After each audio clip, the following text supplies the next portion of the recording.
Na nossa aula de hoje, nós vamos iniciar os estudos sobre o procedimento especial. Processo, vocês já estudaram, sabem que é a soma de atos que objetiva solucionar litígio ou efetivar o direito.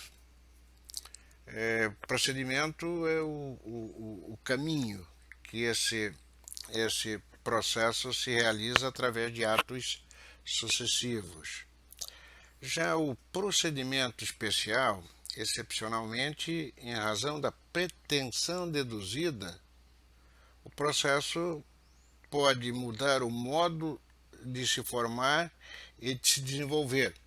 Então, os procedimentos especiais, eles encontram-se lá no título 3 do nosso Código de Processo Civil, e no capítulo 1 nós iniciamos o nosso estudo tratando da ação de consignação em pagamento.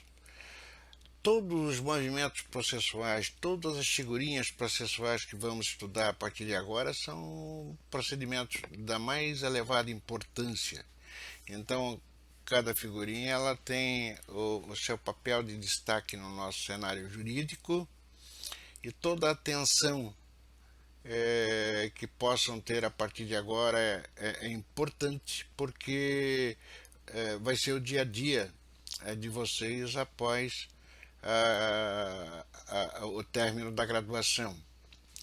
A ação de consignação em pagamento ela está prevista nos artigos 539 a 549 do nosso Código de Processo Civil, e ela é o meio através do qual o devedor procura extinguir a sua obrigação perante o credor, no caso deste vir a se recusar a receber o pagamento ou o cumprimento, né, da obrigação. Assim como no caso deste não ter tomado a iniciativa de recebê-lo, que é através de um processo de execução, quer seja através de uma ação monitória, ou própria ação de cobrança, qualquer movimento processual que objetive realmente essa cobrança. Ou ainda quando o endereço do credor for desconhecido, ou caso ele, devedor, tenha dúvidas quanto àquele que deva receber o pagamento estampado no título objeto da obrigação.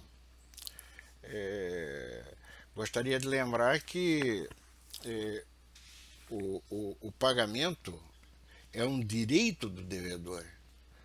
Nós temos por hábito de sempre imaginar que o pagamento é apenas uma obrigação, né? Que o devedor, quando ele assume o compromisso, seja ele qual for, ele está obrigado a cumprir naquele prazo o seu pagamento, mas não, é também um direito dele. Nós sabemos que quando se fala em título ou dívida, os títulos em geral eles circulam, são cedidos ou coisa que o valha. E na seção de crédito, vocês estão lembrados, estudaram isso em direito civil, não é necessário a anuência do devedor. O que a lei exige é que ele seja comunicado com relação a essa operação. Então, dizia Pontes de Miranda, não basta que eu saiba que devo, é importante que se saiba a quem se deve e onde se deve pagar. Muito bem. A consignação ela tem por objeto coisa certa, incerta e quantia em dinheiro. Então, eu tenho realmente um leque muito amplo para que o devedor possa se descumprir através dessa figurinha jurídica ou se desobrigar do cumprimento de uma obrigação assumida num determinado título.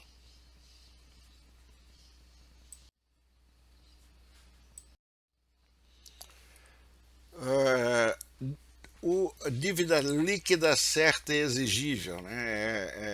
É o que geralmente objetiva o direito de alguém buscar em juízo o descumprimento da sua obrigação. Eu gostaria de ressaltar que para a consignação em pagamento é desnecessário fundamentar essa dívida em título executivo, o que eu devo apenas demonstrar que ela existe e que houve uma recusa por parte do credor em recebê-la. Essa dívida ela tem que ser decorrente de obrigação líquida, certa e exigível. Isso não significa que ela tenha que se fundamentar em título executivo. É isso que eu estou dizendo. A liquidez, a certeza e a exigibilidade, elas que se fazem necessárias para a consignação, são requisitos de direito material. Tá? Uma coisa que se discute muito dentro da consignação é o seguinte: a interpretação de cláusulas contratuais é admissível ou não dentro da consignação? Eu diria que ela é possível, sim, né?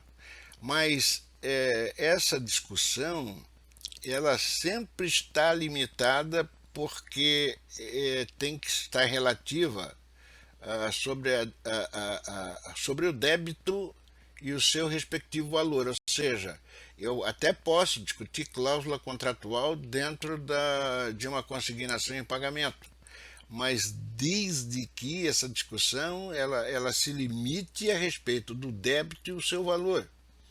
O Hernani Fidelis dos Santos ele até faz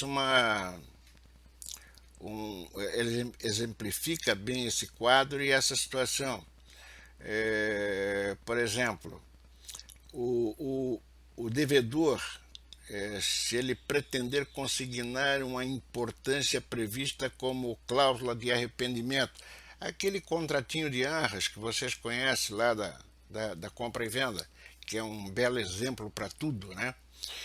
Quando o contratante arrependido quer se desobrigar do contrato, neste caso, ele estaria fundamentando o seu pedido única e exclusivamente se o valor a que se refere à cláusula penal é simples ou se é uma obrigação facultativa de arrependimento.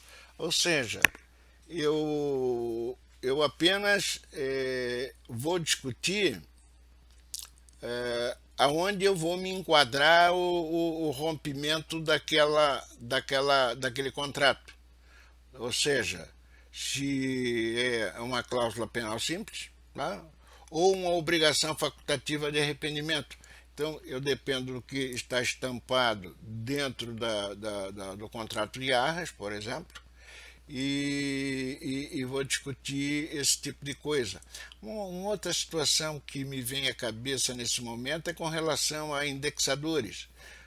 Contratei por um indexador X, vamos lá, IGPM, daqui a pouco o IGPM foi extinto e o governo federal ele não fixou, por exemplo, um outro indexador para que ele passasse a corrigir valores decorrentes de ajustes em contratos.